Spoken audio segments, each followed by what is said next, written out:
बिस्मिल्लाहिर्रहमानिर्रहीम। Centripetal force.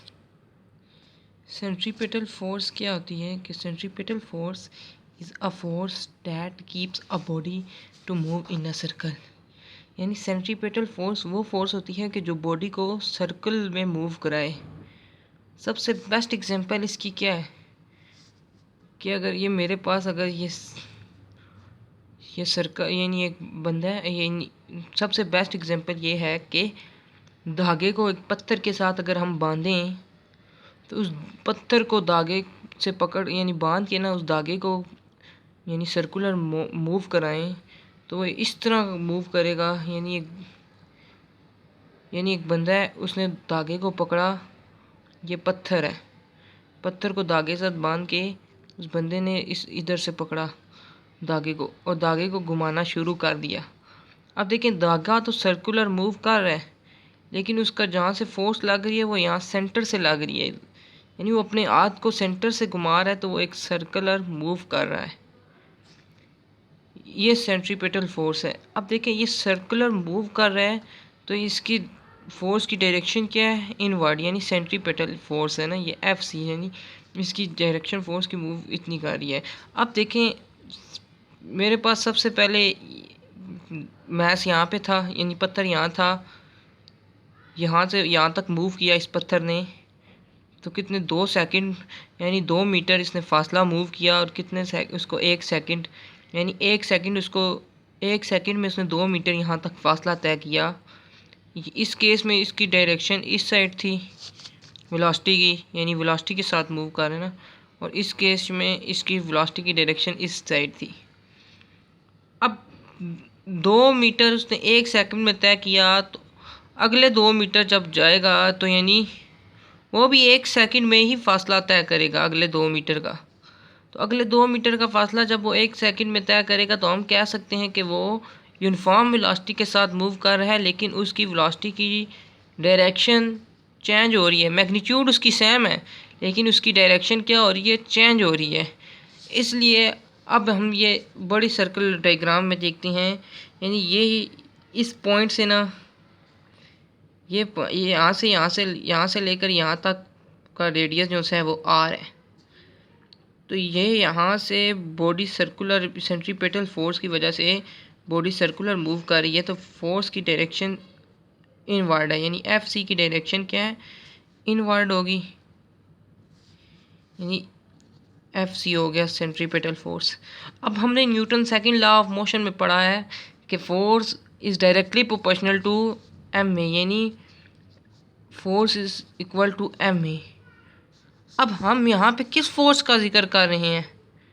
Centripetal force का जिक्र कर रहे हैं ना, तो हम कह सकते हैं कि जो सेंट्रीपिटल फोर्स है उसको हम FC के साथ डोनेट कर दें। तो अब हमने पढ़ा हुआ है कि Newton second law of motion में कि जिस डायरेक्शन में फोर्स लग रही होगी उसी डायरेक्शन में एक्सेलरेशन भी होगी। जाहिर सी बात है।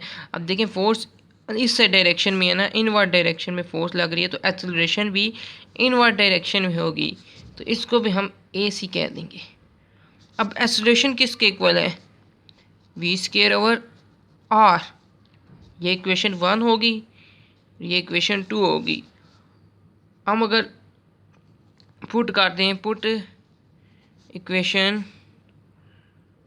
2 इन 1 तो हमारे पास A उसमें v² पुट हो जाएगा, FC is equal to mv²/r। ये थी सेंट्रीपिटल फोर्स।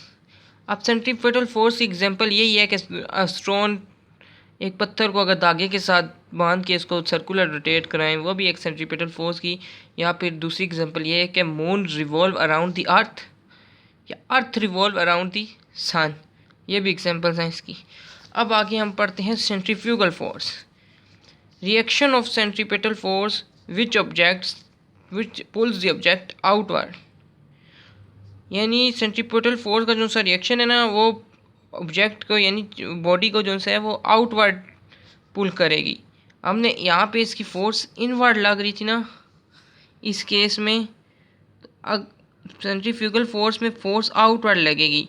आउटवर्ड फोर्स लगेगी, इस वजह से वो होगा। ये भी सर्कल में ही रोटेट, लेकिन फोर्स का यहाँ पे आ गया फ़र्क। यानी ये सेंट्रीफ्यूगल फोर्स है, यानी ये सेंट्रीफ्यूगल फोर्स को मैंने एफ से डिनोट कर दिया और सेंट्रीपेटल फोर्स को मैंने एफ सी से डोनेट कर दिया। अब आउटवर्ड डायरेक्शन में देखें, अब मिसाल के तौर पे जब हमने कहा कि ये इसके मुखालिफ होगी, ये मेरे पास एक सर्कल है ना, मैंने सर्कल बना दिया। मैंने कहा कि इस डायरेक्शन में जो सी है ना वो एफ सी फोर्स लग रही है, और इस डायरेक्शन में ना एफ एफ फोर्स यानी सेंट्रीफ्यूगल फोर्स इस डायरेक्शन में लग रही है। अब दोनों फोर्स आपस में ऑपोजिट हैं, तो इस वजह से हम कह सकते हैं कि centrifugal force is equal to minus of F C, यानी इसके मुखालिफ काम कर रही है। वो आउटवर्ड कर रही है, ये इनवर्ड कर, सेंट्रीपेटल फोर्स इनवर्ड एक्ट कर रही थी, वो आउटवर्ड बॉडी को एक्ट करवाएगी। अब F F is equal to minus M V square, इसकी वैल्यूज़ में डाल देंगे एम वी स्केयर आर। अब सेंट्रीफ्यूगल फोर्स की एग्जांपल्स क्या हैं? इसकी एग्जांपल में एक है कि आपने एक वो झूला देखा होगा, रूलर कोस्टर, यानी एक ट्रेन का इस तरह बना होता है, यानी एक गाड़ी होती है ना, जब वो ट्रेन से इस तरह मूव कर रही होती है, ये तो इस तरह मूव करती है। क्यों, किस वजह से मूव करती है? वो सेंट्रीफ्यूगल फोर्स की वजह से। देखिए, अब गाड़ी अगर मैं उस पर कम फोर्स लगाऊंगा तो थोड़ा सा इस तरह करके यहाँ तक आएगी, वापस नीचे आ जाएगी, वो ऊपर नहीं जाएगी।